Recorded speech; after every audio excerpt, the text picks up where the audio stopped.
Welcome to the Talk Like a Leader podcast, where we explore the mindset, skill set, and habit set of leadership communication.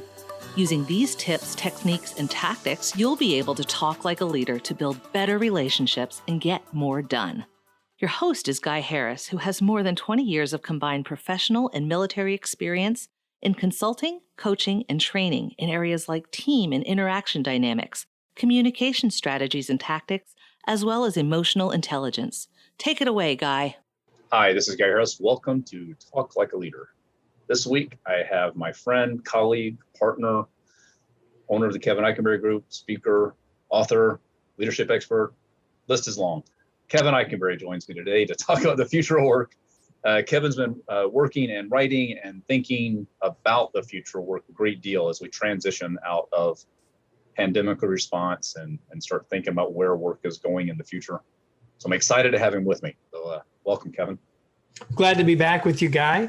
The list is long and the podcast is short, so we should probably get on with it, right? That's right. So a question that you and I were just talking about, and I think would be really valuable for people listening to this podcast, is this idea of understanding the mental state or the emotional state that people on our team might be in right now, and how that maybe affects the way we communicate with our team during this transition kind of time between almost complete shutdown of in-office work to returning to the office.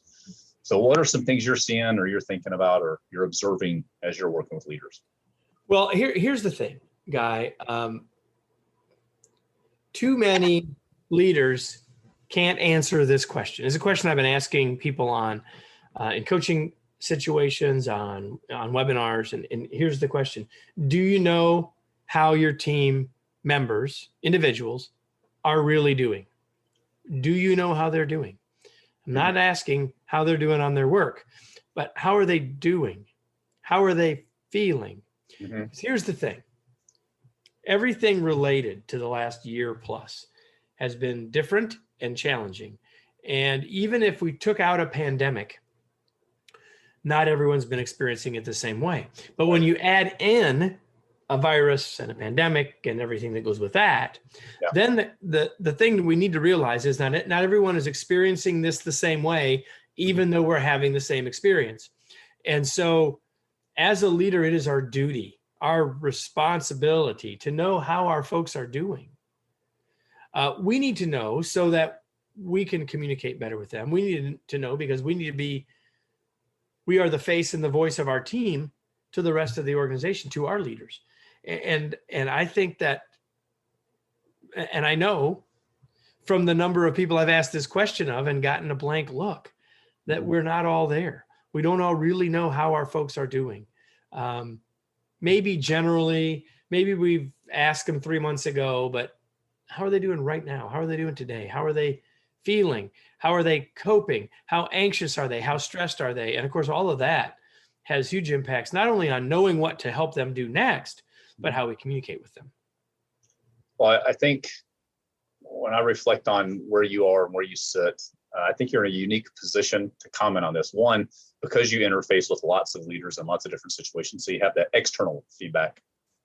And also you sit as the leader of a remote team that has been remote for a number of years, even pre-COVID. So what does your experience or the feedback you hear from leaders, what does that say, or what does that tell you about what happens if the leader doesn't understand how their team is? What happens? Well, I think there's several things. One is, if your organization is going to transition people back to the office, you have no clue how people are going to respond to that. Okay. So you might be totally unprepared for what might be coming next. And I think there will be organizations that will be surprised, whatever decision that they make, unless the decision is everyone stays right where they are, which I think is a relatively small percentage of what organizations will do. I think that there will be organizations and leaders who will be shocked at how reticent some people will be and how ready some others will be. And if we don't know who's who and what's what, I just think we're in for a rude awakening. So is your guess that the shock or challenge of the transition back to the office could be similar to the shock of leaving the office? Do you think it's similar or different? What do you think? I think that the gravity of the change is probably similar. Okay. But I think so much of the context is different. Like when we all had to leave, whether people individually thought it was necessary or not, Mhm. we all were in it together. And Right. I think there was some, common cause, common enemy stuff that helped a lot of people be pretty successful pretty quickly. In fact, shocking lots of leaders that didn't think they could even do remote. And at least at the start, people did really, really well. So I think it created a common bond and a common experience in the leaving, but it was forced. Mhm. And now, organizations will make decisions about when people are going to come back. And now everyone has their own opinion. Should we yet? What should it look like? And all that stuff. And I think far too few organizations are going to engage their teams to help them make that decision. Mhm. That's a topic for another day. But I think that because of the differences in timing and because of the fact that there's far more variation in what that future will look like, and far more of it was decided by their leadership and not by some external person like a governor, right, for example, or a mayor. I think it will be quite different.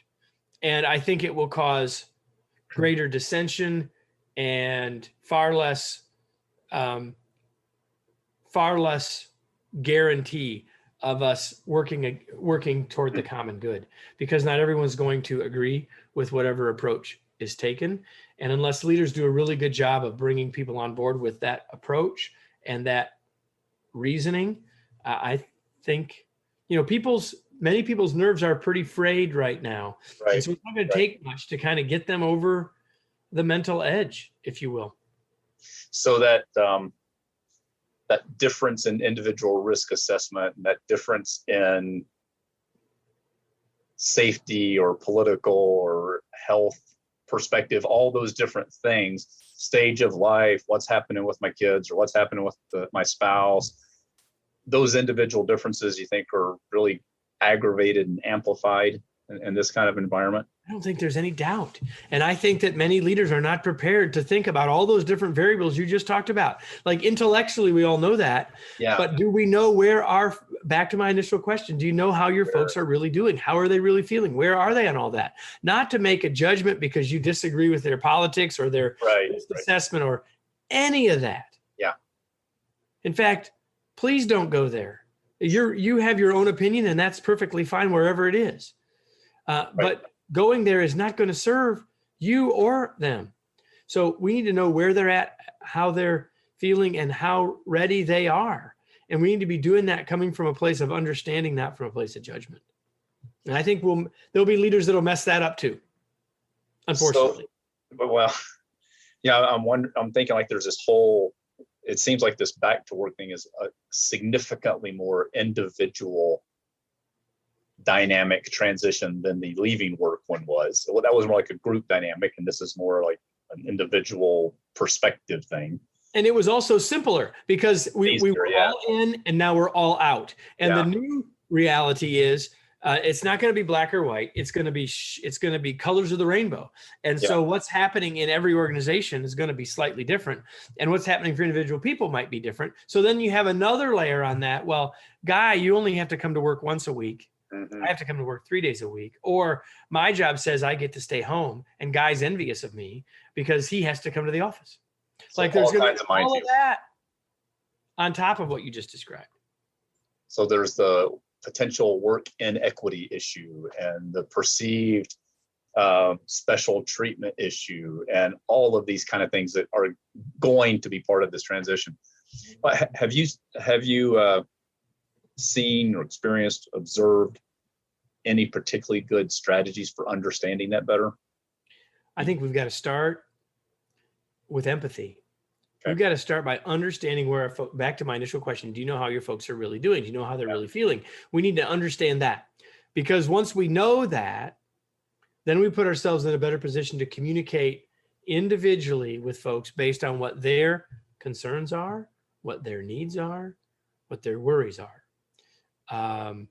And depending on where your organization is in this process, perhaps sharing some of that information in terms of how it might change, decisions or policies or whatever.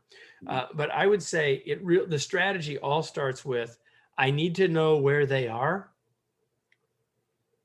so that I can help them. And, Good. we all we've all been in the workplace. Mm-hmm. And even if we're leaders, we're also a team member. And sometimes things happen that we wouldn't agree with, or we wouldn't have chosen, or whatever. Right. And I think if my boss knows how I feel, if my boss is aware of my concerns, even if I still have to go back and I don't want to, using that as the example, right? Mm-hmm. If I know that my boss understands my concerns and is doing what they can to alleviate my concerns and is building trust with me, we'll get through it.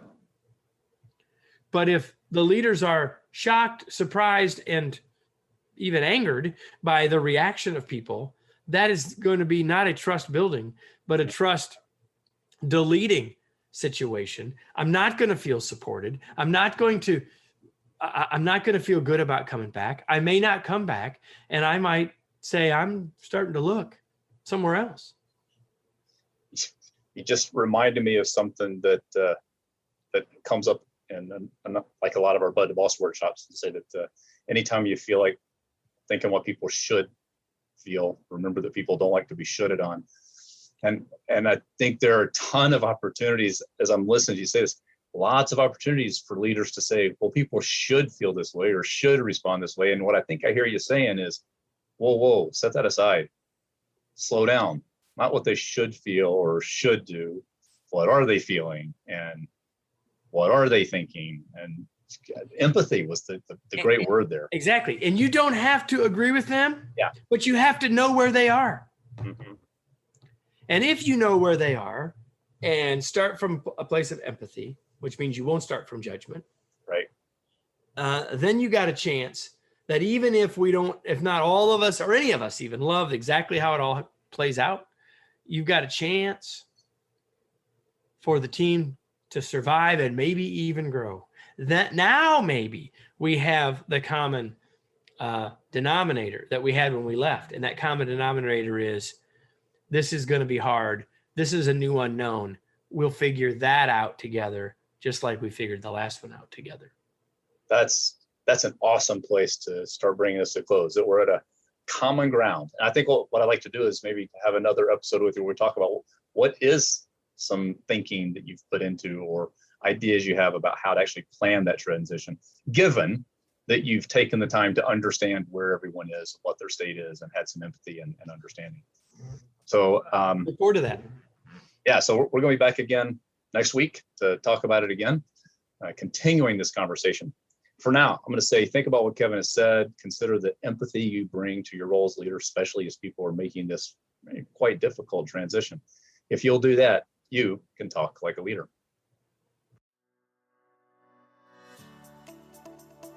This has been the Talk Like a Leader podcast. You can listen to this show every week wherever you get your podcast. If you haven't, be sure to subscribe so you never miss an episode. I'm Guy Harris, and thanks for listening.